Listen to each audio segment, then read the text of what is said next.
الحمد للہ علی کل حال والصلاة والسلام علی صاحب حسنہ و جمال اما بعد فاعوذ باللہ السمیع العلیم من الشیطان الرجیم بسم اللہ الرحمن الرحیم فاذکرونی اذکرکم واشکروا لی ولا تکفرون یا ایہا الذین آمنوا استعینوا بالصبر والصلاۃ ان اللہ مع الصابرین آمنت باللہ صدق مولانا العظیم وصدق رسولنا بلاغ المبین ونحن علی ذلک لمن الشاہدین والشاکرین والحمد للہ رب العالمین ان اللہ وملائکتہ یصلون علی النبی یا ایہا الذین آمنوا صلوا علیہ وسلموا تسلیما الصلاۃ والسلام علیک یا سید یا رسول اللہ وعلی آلک واصحابک یا سید یا حبیب اللہ الصلاۃ والسلام علیک یا سید یا نبی اللہ بابا سے بلند پڑھیے درود پاک الصلاۃ والسلام علیک یا سید یا رحمت للعالمین وعلی آلک واصحابک یا سید یا خاتم النبیین اللہم صلی علی سیدنا و مولانا محمد معدن الجود والکرم وآلہ وصحبہ وبارک وسلم۔ ہر قسم کی تعریف و توصیف اللہ جل جلالہ کے لیے، ہر قسم کے درود و سلام نبی مکرم نور مجسم شفیع معظم۔ حمد و صلوات کے بعد عزیز دوستو، بزرگوں اور بھائیوں، اسلامی تربیتی کورس کی چھٹی نشست میں ہم سب حاضر ہیں۔ صبر اور شکر عنوان گفتگو ہے۔ اللہ کریم نے قرآن مجید سورہ بقرہ میں ارشاد فرمایا فاذکرونی اذکرکم، تم مجھے یاد کرو میں تمہیں یاد کروں گا، واشکروا لی ولا تکفرون، میرا شکر ادا کرو اور ناشکری نہ کرو۔ یا ایھا الذین آمنوا استعینوا بالصبر والصلاۃ، اے ایمان والو صبر اور نماز سے مدد مانگو۔ ان اللہ مع الصابرین، بے شک اللہ صبر کرنے والوں کے ساتھ ہے۔ دو آیہ کریمہ اللہ کریم نے پہلی آیہ مقدسہ میں شکر کی بات ارشاد فرمائی، واشکروا لی، میرے لیے شکر کرو، ولا تکفرون، اور کفران نعمت نہ کرو، نعمتیں استعمال کر کے ناشکری نہ کرو۔ اور اگلی آیہ مقدسہ میں فرمایا کہ صبر کرو، صبر کے ساتھ اپنے اوقات کو گزارو۔ شکر اور صبر دونوں لازم و ملزوم ہیں۔ سید عالم نور مجسم آقا کریم صلی اللہ علیہ وسلم نے فرمایا شکر آدھا ایمان ہے اور صبر آدھا ایمان ہے۔ نصف ایمان شکر ہے، نصف ایمان صبر ہے۔ جب دونوں انسان کو مل جاتے ہیں تو اس کا ایمان مکمل ہو جاتا ہے۔ نصف ایمان صبر ہے، نصف ایمان شکر ہے۔ صبر اور شکر کی نعمتیں جہاں آ جاتی ہیں وہاں حسن بخشتی ہیں۔ صبر اور شکر جہاں آ جاتے ہیں وہاں انسان کو تسلی دے دیتے ہیں۔ اس کے لیے وقت گزارنا اور اپنے خدا کے ساتھ مصیبتوں میں رشتہ برقرار رکھنا آسان ہو جاتا ہے۔ ایک دوسری روایت جو حضرت صہیب رومی رضی اللہ تعالیٰ عنہ سے مروی ہے، مشکات شریف میں موجود ہے، محبوب دو عالم صلی اللہ تعالیٰ علیہ وسلم نے فرمایا مومن کی ہر حال میں خیر ہی خیر ہے، مومن کو ہر حال میں خیر ہی نصیب ہوتی ہے۔ اگر نعمت ملے تو شکر کر کے ثواب لے لیتا ہے، نہ ملے تو صبر کر کے ثواب لے لیتا ہے۔ ہر حال میں اس کے لیے خیر ہی خیر ہے، اجر ہی اجر ہے۔ اگر اس کو نعمت میسر آ گئی، اللہ کا احسان ہو گیا تو شکر کیا، جب شکر کیا تو بھی ثواب لے لیا، اگر نہ ملی تو صبر کیا اور صبر کر کے بھی ثواب لے لیا، تو ہر حال میں مومن کے لیے خیر ہی خیر ہے۔ عزیز دوستو، صبر کے معنی رک جانے کے ہیں۔ مفردات میں امام راغب علیہ رحمہ نے فرمایا کہ اس کا معنی ہے رک جانا، اور 3 درجات کے اندر اس کو تقسیم کیا، 3 درجات کے اندر اس کو تقسیم کیا۔ حضرت علامہ شورانی رحمۃ اللہ تعالیٰ علیہ لکھتے ہیں، آپ فرماتے ہیں صبر کا پہلا درجہ یہ ہے کہ گناہ چھوڑنے پہ صبر کرے۔ ہمارے نزدیک صبر صرف اتنی بات ہے کہ مصیبت آئی تو صبر کرنا، حالانکہ یہ صبر کا سب سے چھوٹا درجہ ہے۔ مصیبت پہ صبر کرنا تیسرے درجے کا صبر ہے۔ سب سے پہلا صبر یہ ہے کہ گناہ چھوڑ دے، شہوت چھوڑ دے، رزق حرام سامنے موجود ہو چھوڑ دے، بری نظر کرنے کے مواقع موجود ہوں لیکن اللہ سے ڈر جائے، گناہ کرنے کا موقع میسر آئے لیکن باز آ جائے، صبر کر جائے، نفسانی خواہشات بھی ہوں، نفس چاہتا بھی ہو، طاقتیں بھی موجود ہوں، پھر بھی رک جائے، تو یہ صبر کا سب سے پہلا درجہ ہے۔ پہلا درجہ ہے گناہ چھوڑنا، اور صبر کا دوسرا درجہ ہے نیکی کرنا، نیکی پر استقامت اختیار کرنا۔ سردی کا موسم ہے، بستر گرم ہے، اٹھیں گے تو بستر چھوڑنا پڑے گا، وضو کریں گے تو ٹھنڈ لگے گی، مسجد جائیں گے تو ٹھنڈی ہوا چھوئے گی۔ اب بڑا مشکل ہے مسجد جانا، لیکن اس نے صبر کیا، بستر چھوڑ دیا، وضو کر لیا، مسجد چلا گیا، تو یہ نیکی پر اس نے صبر کیا۔ بڑا مشکل کام ہے، رمضان کا مہینہ ہو، سحری کی ہو، نیند بڑی آ رہی ہو، پنکھا چل رہا ہو، بستر بچھا ہو، لیکن چھوڑ چھاڑ کے حسین مہرج حال درس سننے چلے آنا، نیکی پر صبر کرنا اور استقامت کے ساتھ صبر کرنا، گرمی کے موسم میں بیٹھ کر کے خدا رسول کی رضا کے لیے آنا، تو نیکی کے کاموں پر صبر کرنا، یہ دوسرے درجے کا صبر ہے۔ اور اللہ نے کوئی مصیبت ڈال دی، 2 قسم کے مصائب آتے ہیں انسانوں پر۔ ایک، کبھی ہم سے خطا ہو جاتی ہے، اور رب فرماتا ہے وما اصابکم من مصیبت فبما کسبت ایدیکم، تم پر جو مصیبتیں آتی ہیں وہ اس لیے آتی ہیں کہ میں تمہارے گناہوں کی کوئی چھوٹی موٹی سزا دنیا میں ہی دے کے تمہیں آخرت کی سزا سے بچا لیتا ہوں، کوئی چھوٹی موٹی مشکل دنیا میں ڈال کے۔ وما اصابکم من مصیبت فبما کسبت ایدیکم، فرمایا تم پر جو مصیبتیں آتی ہیں وہ تمہارے اپنے ہاتھوں کی وجہ سے آتی ہیں، تمہارے ہاتھوں کے کسب کی وجہ سے آتی ہیں۔ وَيَعْفُو عَنْ كَثِيرٍ، اور بہت سارے گناہ تو میں ویسے ہی معاف فرما دیتا ہوں، سب پر تو سزا دیتا ہی نہیں، کچھ تمہارے گناہوں پر سزا دیتا ہوں۔ مصیبت آتی ہے، ایک انسان پر مصیبت وہ آتی ہے جو اس کی غلطیوں کی وجہ سے آتی ہے، اور ایک مصیبت وہ آتی ہے جب اللہ اسے آزمانا چاہتا ہے۔ وَلَنَبْلُوَنَّكُمْ بِشَيْءٍ مِّنَ الْخَوْفِ وَالْجُوعِ وَنَقْصٍ مِّنَ الْأَمْوَالِ وَالْأَنفُسِ وَالثَّمَرَاتِ وَبَشِّرِ الصَّابِرِينَ، فرمایا میں ضرور تمہیں آزماؤں گا، میں ضرور تمہیں آزماؤں گا، خوف دے کر، جانوں مالوں پھلوں کی کمی دے کر، اور اگر تم نے صبر کیا تو میرے محبوب انہیں جنت کی اور میری رحمت کی خوشخبری سنا دیجئے۔ 2 قسم کی مصیبتیں آتی ہیں، ایک مصیبت وہ ہوتی ہے جو انسان کے اپنے گناہوں کی وجہ سے، اس کی اپنی غلطیوں کی وجہ سے، اس کی اپنی کوتاہیوں کی وجہ سے آتی ہے، اور ایک میرے دوستو وہ مصیبت ہوتی ہے جو اللہ کی طرف سے آزمائش بن کے آتی ہے۔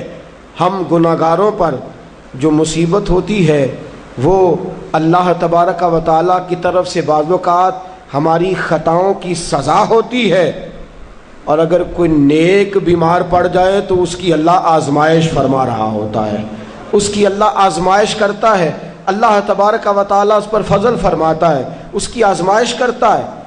پھر ان مصیبتوں پر جو شخص صبر کرے، اپنے آپ کو روکے، جزا و فضا سے روکے، آہذاری سے روکے، شکوے شکایت سے روکے، رب فرماتا ہے اگر میری رضا پہ راضی ہو گیا تو ان اللہ مع الصابرین، باقی نیکیوں پر میں ثواب دیتا ہوں، اور جو کوئی صبر کرتا ہے رب فرماتا ہے میں اس کا بن جایا کرتا ہوں، صبر کرنے والوں کے ساتھ ہو جاتا ہوں، صبر کرنے والے کی معیت میں ہو جاتا ہوں، صبر کرنے والے کو اپنا قرب عطا فرما دیتا ہوں۔ تو صبر کرنا صبر کا معنی کیا ہے؟ ایک ہے بیٹا فوت ہوا، 10 دن جم کے روئے، چلائے چیخے، بڑا کچھ کیا، اور 10 دن کے بعد کسی نے پوچھا کیا حال ہے؟ جی صبر آ گیا ہے۔ یہ صبر نہیں ہے، یہ صبر نہیں آیا، یہ زخم صحیح ہو گیا ہے، اب آہستہ آہستہ زخم بھرنے لگا ہے۔ یہ صبر نہیں، وقت ایک مرہم ہے، اب تو مرہم آ گیا ہے تیرے زخموں پر، یہ صبر نہیں۔ صبر کیا ہے؟ صبر یہ ہے کہ عین اس وقت جب مصیبت آئی، عین اس لمحے جب پتا چلا کہ جوان بیٹا آنکھوں کے سامنے دم توڑ گیا ہے، اس نے کہا انا للہ و انا الیہ راجعون، یہ اللہ کی طرف سے تھا، اللہ ہی کی طرف رجوع کر گیا۔ عین مصیبت کے وقت سید عالم صلی اللہ علیہ وسلم نے فرمایا، روایت مشکات میں موجود ہے، دیگر کتب احادیث میں موجود ہے، فرمایا انما صبرہم عند الصدمۃ الاولی، فرمایا صبر یہ ہے کہ عین صدمے کے وقت جس نے صبر کیا، عین صدمے کے وقت، عین مصیبت کے وقت، عین اس وقت جب اس پر دکھ کا پہاڑ آیا، عین اس وقت جس نے صبر کیا، وہ اصل صابر ہے۔ حضرت ایوب علیہ السلام، توجہ ہے آپ کی میری بات پہ؟ نیند آ رہی ہے کہ چھا رہی ہے؟ آ رہی ہے کہ چھا رہی ہے؟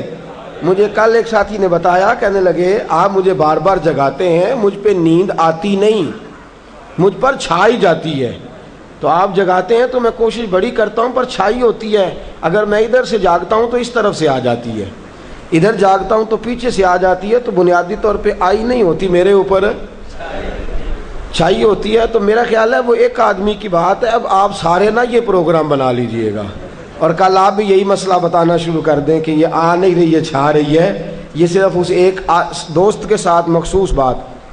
حضرت ایوب علیہ السلام اللہ کے نبی ہیں، 18 سال جناب ایوب علیہ السلام کو اللہ نے صحت عطا فرمائی، تندرستی عطا فرمائی، اونٹ اتنے تھے کہ گنے نہیں جاتے تھے، گائیں اتنی تھی کہ شمار نہیں کی جاتی تھی، بکریاں اتنی تھیں کہ شاید کوئی ایسی حویلی موجود نہ ہو جہاں ان کو سنبھالا جا سکے۔ فرشتے کہنے لگے مولا تو کہتا ہے تیرا یار ہے، اور وہ تو مال کے اندر لگا ہوا ہے، وہ تو اعلیٰ قسم کے مکانات میں، جائیدادوں میں، 7 بیٹے ہیں اور جوان بیٹے ہیں، وہ تو ہر وقت بچوں سے پیار کرتا رہتا ہے، تو کہتا میرا یار ہے۔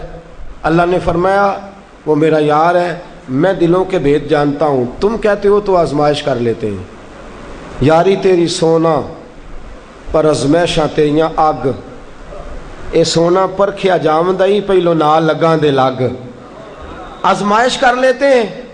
آزمائش، حضرت ایوب علیہ السلام کی فصلوں کو آگ لگ گئی،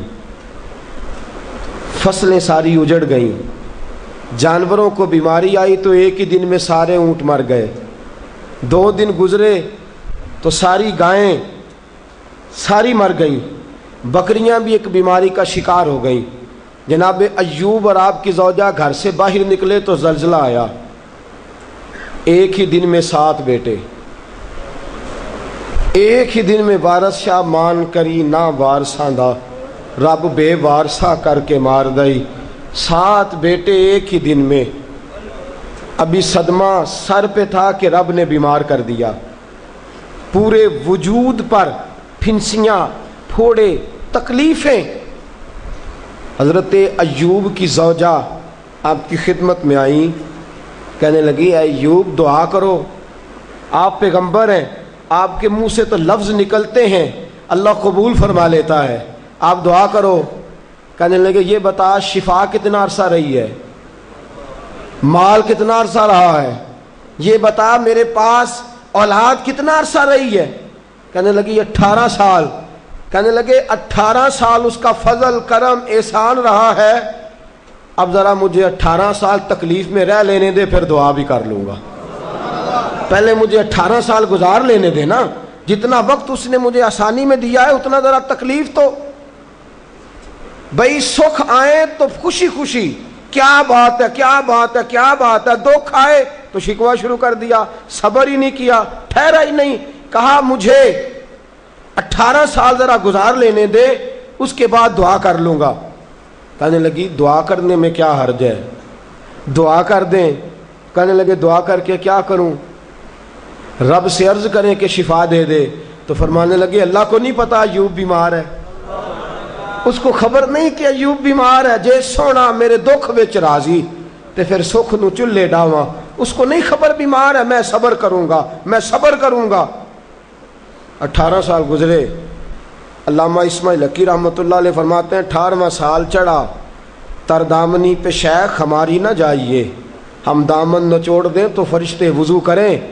وہی فرشتے بارگاہ خدا بندی میں کہنے لگے یا اللہ ہم جان گئے ہیں واقعی تیرا پکا یار ہے، اس قابل ہے کہ یار بنایا جائے۔ حضرت ایوب علیہ السلام تندرست ہو گئے، شفا ہو گئی۔ ایک عرصہ گزرا تو آپ کی زوجہ ایک دن آپ سے پوچھنے لگی ایوب وہ دکھ اچھے تھے یا یہ سکھ اچھے ہیں؟ وہ دکھ اچھے تھے یا سکھ؟ آپ فرمانے لگے دن تو سارے ہی اللہ کے ہیں، پر اگر مجھ سے پوچھو تو دکھ ہی اچھے تھے، اگر مجھ سے پوچھو تو دکھ اچھے تھے۔ صبر کرتا تھا، کبھی کبھی رو بھی پڑتا تھا، دکھ تھے تو بارگاہ خدا بندی میں جاتا تھا تو آنسو بھی بہہ جاتے تھے، تکلیفیں تھی تو سجدہ کرتا تھا تو مصلی بھیگ جاتا تھا، درد تھا ہاتھ اٹھاتا تھا تو داڑھی پہ آنسو گرتے تھے۔ جب سے سکھ آئے ہیں آنسو ہی خشک ہوتے چلے جا رہے ہیں۔ یہ دکھ ہے تو درد ہے، دکھ ہے تو سوز ہے، دکھ ہے تو انسان کے دل کے اندر تڑپ ہے۔ فرمایا مجھے تو لگتا ہے اصل اللہ کا بندہ وہی ہے کہ اللہ اسے مصیبت پہ رکھے اور وہ خدا سے صبر کر کر کے اجر حاصل کرتا رہے۔ صبر کرنا اور مصیبتوں کے اوپر اپنے آپ کو ٹھہرانا کام مشکل۔ اور جب اللہ آزمائش ڈالتا ہے نا تو جو کام سیدھے ہوتے ہیں وہ بھی الٹے ہونے شروع ہو جاتے ہیں۔ جب خدا کی طرف سے وَلَنَبْلُوَنَّكُمْ بِشَيْءٍ مِّنَ الْخَوْفِ وَالْجُوعِ وَنَقْصٍ مِّنَ الْأَمْوَالِ وَالْأَنفُسِ وَالثَّمَرَاتِ، جب اللہ کی طرف سے آزمائش آتی ہے، جب انسان پر اللہ کی طرف سے کوئی چیز نازل ہوتی ہے، آپ سونے کو ہاتھ رکھتے ہیں تو مٹی ہو جاتی ہے۔ آپ کسی طرف بھی، بہت سے دوست آ کے کہتے ہیں جی قدم آگے اٹھاتا ہوں جاتا پیچھے ہے، کیا کروں؟ تو میں اکثر عرض کرتا ہوں کہ تھوڑے دن قدم اٹھانا ہی چھوڑ دیں۔ کیا کریں؟ بیٹھ کے اللہ اللہ کریں، صبر کریں، دعا کریں۔ کچھ وقت انسان پر ایسا ہوتا ہے تلک الایام نداولها بین الناس، جو اللہ نے انسان کے دن بدل کے رکھنے ہوتے ہیں، کچھ وقت ایسا ہو، پھر ایک وقت آتا ہے کہ وہی انسان مٹی میں ہاتھ رکھتا ہے تو اللہ اسے سونا بنا دیتا ہے۔ رب آزمائش کرتا ہے، رب آزماتا ہے۔ جو لوگ مصیبتوں پر صبر کرتے ہیں، جو لوگ مصیبتوں پر صبر کرتے ہیں، سید عالم نور مجسم شفیع معظم صلی اللہ تعالی علیہ وسلم نے فرمایا، رب فرماتا ہے ایک بندہ اللہ کی بارگاہ میں کھڑا ہوا، قیامت کا دن ہے، فرشتے نامہ اعمال کھولنے لگے۔ اللہ نے فرمایا فرشتوں تمہیں پتہ ہے میں نے اسے دنیا میں بڑے دکھ دیے تھے، اس پر بڑی آزمائشیں آئی تھیں، اس نے زندگی بڑی تکلیف میں گزاری تھی، تمہیں خبر ہے؟ یا اللہ ہم جانتے ہیں بڑا صابر ہے، بڑا صابر ہے، اس نے صبر کے ساتھ وقت گزارا، صبر کے ساتھ اپنے اوقات کو طے کیا۔ رب فرماتا ہے جو اتنا صبر کرے میں اس کا نامہ اعمال ٹٹولوں، اس کا نامہ اعمال کھولتے ہوئے مجھے شرم آ رہی ہے، سارا کچھ لپیٹ دو اور بغیر حساب کتاب اسے جنت میں داخل کر دو۔ یہ صبر کرنے والا ہے، یہ صبر کرنے والا ہے۔ مجھے حیا آتی ہے کہ یہ صبر،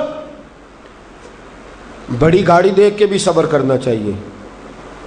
اگر موٹر سائیکل ہے نا تو بڑی گاڑی دیکھ کے ذرا، اور جس کے پاس بڑی گاڑی ہے نا وہ بھی ذرا موٹر سائیکل والے کو ہارن تھوڑے ہی دے، وہ بھی ذرا صبر کرے، اس لیے کہ اس کو مل گئی ہے تو کوشش سے نہیں ملی، خدا کے فضل سے ملی ہے۔ دونوں ذرا صبر کا مظاہرہ کریں۔ وہ بڑی گاڑی والا ہارن پہ ہارن بجایا جاتا ہے، کہتا ہے یہ موٹر سائیکل والے کو تو عقل ہے ہی نہیں، یہ تو رستہ دیتا ہی نہیں، وہ یہ کہہ رہا ہے، اور گزرا ہے تو موٹر سائیکل والا کہتا ہے اللہ نے تجھے دے دیا گاڑی تو تیرا دماغ بڑا اونچا ہو گیا ہے، تیرے پاس نہ ہوتی تب میں تجھ سے پوچھتا۔ اب دونوں ہی شکوہ کر رہے ہیں، دونوں ہی گلہ کر رہے ہیں، دونوں ہی شکایت کر رہے ہیں۔ دونوں کو صبر کرنا چاہیے، دونوں کو اطمینان سے رہنا چاہیے۔ جب انسان کے وجود میں صبر آ جاتا ہے، جب اس کو صبر نصیب ہوتا ہے، بڑی خوبصورت حدیث، بڑی بخاری شریف میں موجود ہے، اور صاحب عمدۃ القاری حضرت مفتی شریف الحق صاحب رحمۃ اللہ تعالیٰ علیہ فرماتے ہیں بخاری شریف کی یہ حدیث ایسی ہے جسے میں جب بھی پڑھتا ہوں میں چوم لیتا ہوں. اس حدیث کو میں فرماتے ہیں لفظوں کو میرا پڑھنے کو بھی دل کرتا ہے اور چوم لینے کو بھی دل کرتا ہے. حدیث کیا ہے؟ رسول کریم صلی اللہ تعالی علیہ وسلم نے فرمایا، رب فرماتا ہے ایک بندہ ہے اس کو میں نے آنکھیں نہیں دی، اس کو میں نے آنکھیں نہیں دی، اندھا ہے، پیدائشی اندھا ہے یا بعد میں کسی وجہ سے ہو گیا، وہ بینا نہیں ہے، نابینا ہے، اس کے پاس آنکھیں نہیں، لیکن اس نے زندگی بھر صبر کیا، اس نے زندگی بھر صبر کیا، صبح قیامت وہ کھڑا ہوا تو رب کریم نے فرشتوں سے فرمایا فرشتوں اس کو میں نے آنکھیں نہیں دی، بیچارہ نہ بیٹی دیکھ سکا نہ بیٹا، نہ باپ دیکھ سکا نہ ماں، یہ کوئی دنیا کا نظارہ نہیں کر سکا، تم بتاؤ اس کا اجر کیا ہے؟ فرشتے کہتے ہیں مولا جنت کا اعلیٰ درجہ دے دے، اللہ اسے بے حساب بخش دے، یا اللہ اس پر رحمتوں کے دروازے کھول دے، یا اللہ اس کو نواز دے. تو رب فرماتے اس نے ساری زندگی بغیر آنکھوں کے صبر کیا ہے، اسے صرف جنت نہیں ملے گی بلکہ آج اسے اس کا رب اپنا دیدار بھی کرائے گا. فرمایا جو اندھا ہو نابینا ہو اور پھر وہ صبر کرے اور استقامت کے ساتھ رہے، شکوہ نہ کرے، گلہ نہ کرے، فرمایا قیامت میں لوگ جنت کے نظارے کریں گے اور یہ اللہ کا دیدار کرے گا، اس کو رب کریم کے جلوے دکھائے جائیں گے، اس لیے کہ یہ صابر رہا، یہ شاکر رہا، یہ اللہ تبارک و تعالیٰ کی عطا پہ راضی رہا، یہ رب کائنات کی دی ہوئی آزمائشوں پر ہمیشہ استقامت کے ساتھ ڈٹا رہا. صبر کا معاملہ تو بالکل ہمارے ہاتھ سے نکل گیا، اور میں جب تجزیہ کرتا ہوں، غور کرتا ہوں تو ہمارے جھگڑوں کی بنیاد ہی صبر ہے. حسد صبر کی وجہ سے، اگر صبر نہیں تو حسد پیدا ہو جائے گا، اس کو اللہ نے دے دیا تو مجھے کیوں نہیں دیا. اب اگر صبر کرتا، جو اللہ نے دیا ہے اس پر یہ صبر کرتا تو حسد کی لعنت سے بچ جاتا. اور پھر گھروں میں جو فسادات ہے، خاندانوں میں جو جھگڑے ہیں، اس کی بہت بڑی وجہ یہ ہے کہ ہم صبر نہیں کرتے. گلہ شکوہ شکایتیں یہ ساری چیزیں اس لیے پیدا ہوتی ہیں کہ ہم صبر کرنے کو تیار نہیں. جب تو صبر کر لیتا ہے، جب تو اپنے وجود کے اندر ٹھہراؤ پیدا کر لیتا ہے، پھر تیرے اندر تحمل مزاجی آ جاتی ہے، پھر بردباری آ جاتی ہے، پھر ٹھہراؤ آ جاتا ہے، پھر تیرا دل اتنا گہرا ہو جاتا ہے کہ حضرت سلطان باؤ رحمۃ اللہ علیہ فرماتے ہیں دل دریا سمندروں ڈونگے کون دلاں دیا جانے. جب تیرا دل اتنا گہرا ہو جائے گا تو صبر کرے گا. اور میرے اعلیٰ حضرت فاضل بریلوی رحمۃ اللہ علیہ فرماتے ہیں جو صابر ہوتا ہے نا، توجہ ہے آپ کی، میری بات کی سمجھ آ رہی ہے؟ اعلیٰ حضرت فرماتے ہیں بڑا قیمتی جملہ، فرماتے ہیں جو صابر ہوتا ہے وہ سکون میں ہوتا ہے، جو صابر ہوتا ہے وہ، جو صبر نہیں کرتا بے سکون رہتا ہے. اگر صابر ہے نا، تھوڑی غذا پہ تھوڑی روٹی، اگر صابر ہے صبر کرتا ہے تو پھر شیخ سعدی رحمۃ اللہ تعالی علیہ کے پاس ایک شخص آیا، کہنے لگا حضرت جی دیکھیں نا میرے پاس اتنے بھی پیسے نہیں کہ میں جوتے لے سکوں، اتنے بھی پیسے کوئی نہیں جوتے لے سکوں. فرمایا صبر کر اللہ دے گا. کہنے لگا جی صبر ہی کیا ساری عمر، اس نے جوتے لینے کے برابر بھی پیسے نہیں دیے، ننگے پاؤں پھر رہا ہوں. شیخ سعدی رحمۃ اللہ تعالی علیہ نے اس کا بازو تھاما، ایک گھر میں لے گئے، دروازے پہ دستک دی، گھر کا مالک باہر آیا، اس نے دونوں طرف بیساکھیاں پکڑی ہوئی ہیں، ٹانگیں تو ہیں پر پیر ہی کوئی نہیں. فرمانے لگے بتا یہ اچھا ہے کہ تو، کہنے لگا جی میں آپ سے بھی معافی مانگتا ہوں، اپنے رب سے بھی معافی مانگتا ہوں، اس کے تو پیر ہی نہیں بیچارے کہ اس کے پاس تو قدم ہی نہیں. دوستو جب صبر رخصت ہو جاتا ہے، جب صبر رخصت ہو جاتا ہے، نبی پاک صلی اللہ تعالی علیہ وسلم نے فرمایا خدا اگر تجھے مصیبت دیتا ہے نا، اور ان مصیبتوں پر جب اللہ تجھے قیامت میں اجر دے گا، دنیا میں رب تجھے جو مصیبتیں ڈالتا ہے ان مصیبتوں پر جب قیامت کے دن اللہ تجھے اجر دے گا تو تیرا دل چاہے گا کاش سکون ہوتا ہی نہ، آزمائشیں ہی آزمائشیں ہوتی، کاش سکون نہ ہوتا، آزمائشیں ہی آزمائشیں ہوتی جب تو وہ اجر دیکھے گا. نبی پاک صلی اللہ علیہ وسلم نے فرمایا جب کسی کا بچہ انتقال کر جاتا ہے نا، ہاں بات بڑی مشکل ہے، کام بڑا مشکل ہے. جب کسی کا بچہ، بیٹا یا بیٹی انتقال کر جاتا ہے، وہ کسی دانشور نے کہا تھا کہ میرا باپ انتقال کر گیا، 6 مہینے گزرے تو میرا 18 سال کا بیٹا بھی انتقال کر گیا. کہنے لگے میں نے اپنے 80 سال کے باپ کا جنازہ اٹھایا تو میری کمر نہیں جھکی، لیکن جب 18 سال کے بیٹے کا جنازہ اٹھانے لگا تو میری کمر جھک گئی. اور رو کے کہنے لگا لوگوں، باپ کا جنازہ پڑھنا آسان ہے، دعا کرو کسی کو بیٹے کا جنازہ نہ پڑھنا پڑ جائے. بڑا مشکل کام ہے، بڑا کٹھن مرحلہ ہے، یہ بڑی آزمائش کا معاملہ ہے. نبی رحمت صلی اللہ علیہ وسلم نے فرمایا جب کسی کا بچہ انتقال کر جاتا ہے، جب کسی کا بیٹا یا بیٹی انتقال کر جاتا ہے، فرشتے اس کی روح لے کے اللہ کی بارگاہ میں جاتے ہیں. رب فرماتا ہے تم میرے بندے کے جگر کا ٹکڑا لے آئے ہو، اس کے وجود کا حصہ لے آئے ہو، اس کی روح کی ٹھنڈک لے آؤ ہو. بولو تو صحیح میرا بندہ کیا کہتا تھا، بتاؤ میرا بندہ کیا کہتا تھا. اس نے کیا کہا؟ فرشتے کہتے ہیں مولا جب ہم نے اس کے بیٹے کی روح قبض کی اور وہ اپنے بیٹے کی میت پہ آیا تو اس نے تیرا گلہ نہیں کیا، شکوہ نہیں کیا، بلکہ اس نے کہا انا للہ و انا الیہ راجعون. یہ دیا بھی اللہ نہیں تھا، لے بھی اللہ ہی گیا ہے. جب اس نے یہ بیٹے کی میت دیکھی ہے تو اس نے یہ کہا ہے کہ اللہ کا مال تھا، اللہ لے گیا. رب فرماتا ہے باقی کے کام چھوڑ دو، جنت کی طرف جاؤ اور میرے اس بندے کے لیے اور اس کے بیٹے کے لیے ایک مکان بنا دو. جنت میں جاؤ، دنیا کی زندگی تو تھوڑی ہے نا، اور آخرت کی زندگی حد ہی کوئی نہیں، اس کی حد ہی کوئی نہیں کتنی لمبی ہے. فرمایا دنیا میں تو کٹھے نہیں رہ سکے، اب جنت میں مکان بنا دو، اس میں اس کا باپ بھی رہے گا، یہ بھی رہے گا. حضرت ابو ہریرہ رضی اللہ تعالیٰ عنہ فرماتے ہیں اللہ کے محبوب صلی اللہ تعالیٰ علیہ وآلہ وسلم کے صاحبزادے جناب ابراہیم علیہ السلام فرماتے ہیں حضور کے صاحبزادے آپ رات کو جب ان کی ولادت ہوئی تو نبی کریم علیہ السلام ہمارے درمیان آئے.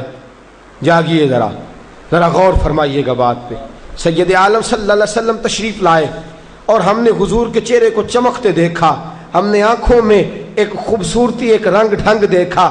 ہم نے کہا یا رسول اللہ موڈ مبارک بڑا اچھا ہے، حضور کوئی خیر کی خبر ہے؟ فرمایا مجھے مبارک دو، اللہ نے مجھے بیٹا عطا فرمایا ہے، میرے آنگن میں پھول کھلا ہے، خدا نے مجھے بیٹے کی دولت سے نوازا ہے، میرے آنگن میں پھول کھلا ہے. فرماتے ہیں اگلے ہی دن، ایک روایت ہے کچھ عرصے کے بعد، ایک روایت ہے اگلے ہی دن ظہر کے بعد میرے محبوب نے پیار کرنے کے لیے بیٹا اٹھایا اور صاحبزادے کی سانسیں اکھڑنے لگی. رسول پاک کے صاحبزادے نبی پاک کے مقدس ہاتھوں میں سانسیں اکھڑ رہی ہیں. حضور کے دستے مبارک میں صاحبزادے نے وصال کر دیا. آنکھیں بند کی تو نبی کریم کی مقدس آنکھوں میں آنسو آئے. رات خوشی تھی، رات حضور مبارکیں وصول کر رہے تھے، رات مسکرا رہے تھے، صحابہ کے جرمٹ میں بیٹھ کر محبت کی بات ہو رہی تھی. ایک ہی تو رات گزری ہے، 24 ہی تو گھنٹے ہوئے ہیں، آنکھوں میں آنسو بھر آئے ہیں. حضرت عبداللہ ابن عمر رضی اللہ تعالیٰ عنہ عرض کرتے ہیں یا رسول اللہ آپ رو رہے ہیں؟ حضور صاحبزادے کا انتقال ہوا تو رو رہے ہیں؟ نبی رحمت صلی اللہ تعالیٰ علیہ وسلم نے فرمایا عبداللہ دل میرا غمزدہ ہے، آنکھوں میں آنسو ہیں، پر میں اپنی زبان سے وہی جملے کہوں گا جس سے میرا اللہ راضی ہوگا. میں کوئی بے صبری والی بات نہیں کروں گا، میں کوئی ایسا جملہ نہیں کہوں گا جس سے میرا خدا ناراض ہو جائے. اگرچہ میرا دل غمزدہ ہے، اگرچہ میں پریشان ہوں، اگرچہ میری آنکھیں آنسو بہا رہی ہیں، یہ محبت کی علامت ہے، یہ پیار کی علامت ہے. لیکن فرمایا میری زبان سے کوئی کسی کے ہاں میت ہو جائے تو آنسوؤں سے رونا محبت کی علامت ہے. اگر آنسو آتے ہیں نا تو یہ تو محبت ہے. حضرت عثمان بن مظعون رضی اللہ تعالیٰ عنہ کا وصال ہوا تو اللہ کے محبوب کی آنکھوں میں آنسو آئے. سیدہ عائشہ صدیقہ رضی اللہ تعالیٰ عنہ نے کہا یا رسول اللہ آپ روتے ہیں؟ فرمایا یہ آنسو محبت کی علامت ہے. خدا کو بین کرنا ناپسند ہے، شور کرنا ناپسند ہے، باتیں کر کر کے رونا شور کرنا، آہوزاری کرنا، ماتم کرنا، فرمایا یہ چیزیں خدا کو پسند نہیں. شور کرنا، بالخصوص خواتین اس بات پہ ضرور توجہ کریں، اس کی باتوں کا تذکرہ کر کر کے رونا، اونچی آواز میں بیان کرنا اور بار بار تڑپ کے کہنا کیا بنے گا، کہاں جائیں گے، کیسے گزر اوقات کریں گے. یہ جملے کہنا اللہ کے رسول کو اتنا ناپسند ہے کہ نبی پاک صلی اللہ علیہ وسلم نے فرمایا جو عورت میت پر بیان کرتی ہے یا جو شخص ماتم کرتا ہے، فرمایا وہ تو میری امت میں ہی شامل نہیں ہے. فرمایا میں تو اس کو شامل ہی نہیں سمجھتا. لیس منی، وہ ہم میں سے نہیں ہے. صبر کرے، ٹھہر جائے، اللہ کی رضا پہ راضی ہو جائے، قضا پہ راضی ہو جائے، جھک جائے خدا نے. اتنا شور کرنا، اتنی آہوزاری کرنا، اور معاذ اللہ بعض اوقات تو کفریہ جملے بولے جاتے ہیں. انتقال ہو گیا، تبھی موت چلا گیا، ہارٹ اٹیک سے انتقال، تو کہتے ہیں ہم پہ ظلم ہو گیا ہے. معاذ اللہ، آپ اللہ کو ظالم کہہ رہے ہیں، خدا کو ظالم کہہ کے کفر اکٹھا کر رہے ہیں. کفریہ فکرے بولے جاتے ہیں. معاذ اللہ تعالیٰ ثم معاذ اللہ، ایسی باتیں کی جاتی ہیں جو شریعت اسلامیہ میں سخت سزا کی مستحق ہیں. صبر کرنا، حوصلہ کرنا، آنسوؤں سے رونا، اپنے دل کے اندر محبت رکھنا، لیکن کبھی بھی کسی موقع پر بھی اپنی زبان سے گلہ کرنا، شکوہ کرنا، شکایت کرنا، کسی بابت کوئی بات بھی کرنا، دوستو یہ شریعت اسلامیہ میں جائز نہیں. صبر کریں، صبر کا پہاڑ بن جائیں. ان اللہ مع الصابرین، اللہ صبر کرنے والوں کے ساتھ ہے، اللہ صبر کرنے والوں کو جزا دیتا ہے. اور حضور نے فرمایا جب بھی تم پہ کوئی مصیبت آئے، الذین اذا اصابتہم مصیبہ قالوا انا للہ و انا الیہ راجعون. جب بھی کوئی مصیبت آئے پڑھا کرو انا للہ و انا، صرف فوتگی کے وقت نہیں، جب بھی کوئی مصیبت آئے کیا پڑھنا ہے؟ انا للہ و انا الیہ. اور یاد رکھیے مصیبتیں اللہ کے پیاروں پر آتی ہیں. 500 سال فرعون نے دعویٰ خدائی کیا ہے معاذ اللہ. 300 سال فرعون کا حال یہ تھا کہ ننگے پاؤں کانٹوں پہ چلتا تھا اور اس کے پیر میں کانٹا بھی نہیں چبھتا تھا. فرشتے کہتے ہیں یا اللہ یہ کیا ہے؟ وہ تو اور ڈٹ جائے گا کہ میں خدا ہوں. فرمایا مہلت دے رہا ہوں. جو بیمار ہوتے ہیں وہ اللہ کے فرما بردار ہوتے ہیں، ان کو تو ساتھ تھوڑی تکلیف دے کے اللہ معاف کرتا رہتا ہے، ورنہ ڈھیل دیتا. ایک صحابی ہیں، طبقات ابن سعد میں روایت ہے، ایک صحابی اپنی بیوی سے کہتے ہیں پانی لاؤ. رات کا وقت ہے، آنکھ کھلی تو کہتے ہیں اٹھ پانی لا. بیوی پیالے میں پانی لائی، سو گئے، آنکھ لگ گئی. فرما بردار بیوی ساری رات پانی لے کے کھڑی رہی، ساری رات. کبھی سنتے تھے ہم بھی بزرگوں سے کہ بیویاں ایسا کرتی ہیں، کبھی سنا کرتے تھے. وہ شوہر بھی بڑے تقوی اور طہارت والے ہوتے تھے تو بیویاں بھی بڑی فرما بردار ہوتی ہیں کہ ساری رات بیوی پانی کا پیالہ لے کے کھڑی ہے. صبح آنکھ کھلی تو اپنی بیوی سے کہنے لگے کیا بات ہے تیری، مانگ تو کیا مانگتی ہے، آج تو جیسے کہے گی میں ویسے کر دوں گا. ساری رات تو کھڑی رہی، بول جس طرح تو کہے گی. بیوی نے عجیب ہی بات کر دی، کہنے لگی آپ اس طرح کریں مجھے طلاق دے دیں. اب بات کر بیٹھے تھے کہ تو جیسے کہے گی. اور صحابہ سچاؤں لوگوں کی جماعت ہے، سچائیاں ان پہ ناز کرتی ہیں. تیرا وعدہ ہے کہ تو جیسے میں کہوں گا ویسے، جیسے میں کہوں گی تو کر دے گا، مجھے طلاق دے دے. شوہر بڑا پریشان ہوا، میں نے وعدہ کر لیا تھا جیسے تو کہے گی، اب تو کہتے ہیں طلاق دے دے، یہ کیسے ممکن ہے؟ اتنی فرما بردار بیوی، اتنی اچھی بیوی دوبارہ میسر آنا مجھے ناممکن نظر آتا ہے. میں کیسے طلاق دے دوں؟ وعدہ بھی ہے، بات بھی کر لی ہے، اب تیرا مطالبہ بھی ہے، کیا کروں؟ بڑے پریشان ہو گئے. جب کسی طور بھی بات ہے نا مشکل مرحلہ، بات مشکل ہے نا، جیسے تو کہے گا، کہے گی میں ویسے، بندہ دعویٰ وہ کرے جو اس سے ہو جائے گی بات، جو دعویٰ کر. اچھا کچھ دوست آ کے کہتے ہیں جی کوئی حکم، کہتے ہیں نا، تو اگر ان کو یہ حکم دے دیا جائے کہ چھت پہ کھڑے ہو جاؤ ساری رات نماز پڑھو تو کیسا؟ مشکل ہے نا. تو بندہ یہ کیوں نہ کہے کہ جناب آپ حکم کریں، اگر میری پہنچ میں ہوا تو میں اس پہ عمل کروں گا۔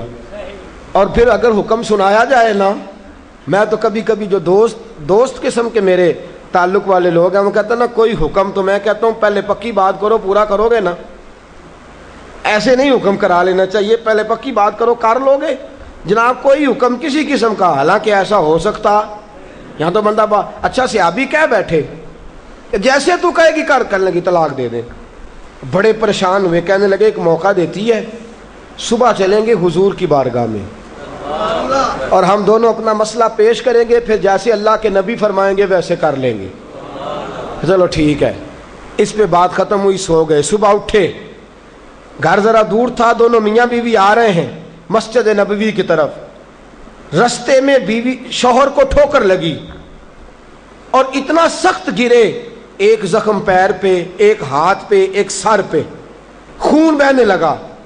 بیوی کہنے لگی اٹھیے اور گھر چلیے، مجھے طلاق نہیں چاہیے۔ اٹھے، گھر چلیں، میں آپ کی مرہم پٹی کرتی ہوں، گھر چلتے ہیں، مجھے نہیں طلاق چاہیے۔ کہنے لگے بھائی تیری عجیب منطق ہے، ساری رات میں سو نہیں سکا، پریشان رہا، صبح سے بھی آج پریشان رہا، میرا اتنا وقت بے چینی، پہلے طلاق چاہیے اب نہیں چاہیے، ماجرا کیا ہے؟ کہنے لگی اصل بات یہ ہے کہ میں نے اپنے رسول پاک صلی اللہ علیہ وسلم کی حدیث سنی، حضور نے فرمایا جس سے اللہ پیار کرتا ہے اسے مشکل میں ڈال دیتا ہے، اس پر کچھ مصیبتیں آ جاتی ہیں جس سے اللہ محبت کرتا ہے۔ تو میں جب سے تیرے گھر آئی تھی میں نے کوئی مصیبت نہیں دیکھی تھی، تو میں سمجھنے لگی تھی کہ اللہ تجھ سے پیار نہیں کرتا، لیکن آج تجھے چوٹ لگ گئی ہے، تجھ پر کچھ تھوڑی مشکل آئی ہے، تو مجھے سمجھ آئی ہے کہ نہیں اللہ تجھ سے پیار کرتا ہے، لہذا میں تجھ سے طلاق نہیں رہوں گی، تیرے گھر کے اندر ہی وقت گزاروں گی۔ آپ اندازہ فرمائیے کہ یہ مصیبت آنا اور صبر کرنا کتنی اعلیٰ بات ہے کہ صحابہ ڈھونڈ رہے ہیں، تلاش کر رہے ہیں کہ جس پر مصیبت آ نہیں رہی وہ تو بڑا عجیب آدمی ہے، جس پر مشکل آ نہیں رہی وہ تو بڑا جو ہے وہ اللہ تبارک و تعالیٰ کا کہیں نافرمان نہ ہو۔ حضرت ام سلمہ رضی اللہ تعالیٰ عنہ فرماتی ہیں میرے شوہر حضرت ابو سلمہ رضی اللہ تعالیٰ عنہ بڑے شفیق، بڑے مہربان، بڑی اچھی طبیعت والے، بڑا پیار کرنے والے، خیال رکھنے والے، فرماتے میں سمجھتی تھی مدینے کی سب سے سکھی عورت میں ہوں۔ ان کا طریقہ یہ تھا کہ مسجد سے جب واپس آتے نا تو جو نبی کریم صلی اللہ علیہ وسلم سے سن کے آتے آ کے مجھے بھی سناتے، جو سن کے آتے آ کے مجھے بھی۔ اچھا ترقی مل جائے اگر تو گھر جا کے ہم بتاتے ہیں کہ نہیں جی؟ ہاں ایک بات کئی دفعہ نہیں بتاتے، اگر تنخواہ بڑھ جائے تو اس میں کئی دفعہ کوتاہی کرتے ہیں، وہ نہیں بتاتے گھر اس لیے کہ ہمیں پتہ ہے اگر ہم نے تنخواہ بڑھانے کا بتایا تو ادھر سے خرچہ بھی بڑھ جائے گا، لہٰذا یہ کبھی کبھی ہم کوتاہی کرتے ہیں، لیکن بہرحال اپنی ترقی ضرور بتا دیتے ہیں کہ میری ترقی ہو گئی ہے، یہ اتنا ضرور ہم بتا دیتے ہیں۔ اچھا یہ ساری باتیں اگر ہم بتاتے ہیں اور پھر اور بھی کئی قصے گھر جا کے سناتے ہیں، آج دفتر میں یہ شغل ہو گیا، یہ بات ہو گئی، سناتے ہیں بات، اور یہ بری بات بھی نہیں ہے، گھر والوں کے ساتھ جا کے خوش طبی کرنا اور گھر کے اندر کا ماحول خوشگوار رکھنا یہ حضور علیہ السلام کی سنت ہے۔ لیکن یہ جو ہم حدیث سنتے ہیں، فرمان سنتے ہیں، قرآن و سنت کی بات سنتے ہیں، یہ بھی ہمیں گھر جا کے سنانی چاہیے۔ صحابہ جو سن کے آتے تھے گھر جا کے یہ کام بھی کرنا چاہیے، یہ بھی صحابہ کی سنت۔ نبی پاک صلی اللہ تعالی علیہ وسلم کے صحابی حضرت ابو سلمہ رضی اللہ تعالیٰ عنہ کی عادت ہے گھر جاتے اور جو حضور سے سنا گھر جا کے سناتے، آ جائے تو حضرت ام سلمہ رضی اللہ تعالیٰ عنہ فرماتی ہیں، آگے کہنے لگے آج میں نے بڑی پیاری حدیث حضور سے سنی ہے، تو بھی یاد کر لے۔ کہا وہ کون سی؟ کہا اللہ کے رسول صلی اللہ علیہ وسلم نے فرمایا جس پر کوئی مصیبت آئے اور وہ کہے انا للہ وَإِنَّا إِلَيْهِ رَاجِعُونَ، اور پھر یہ دعا مانگے کہ یا اللہ یہ جو تو نے مجھ سے چیز لی ہے مجھے اس کا بہتر نعم البدل عطا فرما۔ اِنَّا لِلَّهِ پڑھے اور کہے یا اللہ جو دیا ہے اس کا بہتر نعم البدل دے۔ حضور فرماتے ہیں اللہ جو چیز لی ہوگی اس سے بہتر چیز اسے عطا فرما دے گا۔ یہ حدیث گھر جا کے سنائی۔